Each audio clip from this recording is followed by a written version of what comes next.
విద్యకు విలువ ఇవ్వడం లేదని, పాఠశాలల సంఖ్యను తగ్గిస్తోందని కాంగ్రెస్ సీనియర్ నేత చింతామోహన్ కూటమి ప్రభుత్వంపై ఆగ్రహం వ్యక్తం చేశారు. 35,000 పాఠశాలల సంఖ్యను 10,000కు కుదించారని ఆలోచన చేస్తుందన్నారు. గత ఏడాదికి 5,000 పాఠశాలను మూసేశారంటూ గుర్తు చేశారు. చంద్రబాబు నాయుడు ప్రభుత్వం తీసుకొస్తున్న విద్యా విధానాన్ని తాను వ్యతిరేకిస్తున్నానన్నారు.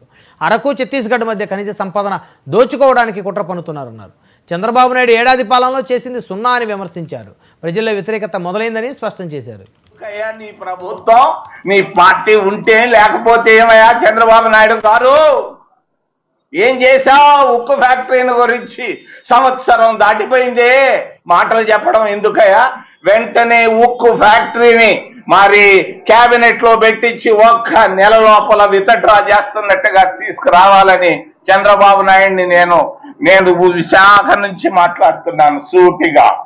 వెంటనే ఒక్క నెల లోపల ఉత్త మాటలు చెప్పాకు. 11,000 కోట్లు ఇస్తారు. ఎవడికాయ ఇచ్చేది?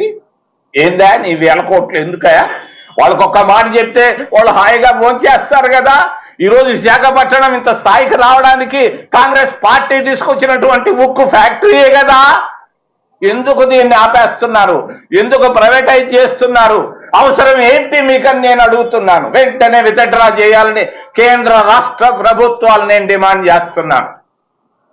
మూడో అంశం అమరావతి. 26 జిల్లాలు ఉన్నాయి. 26 జిల్లాల్లో దాదాపు 20 జిల్లాలకు అంత మనసులో సంతోషంగా లేదు.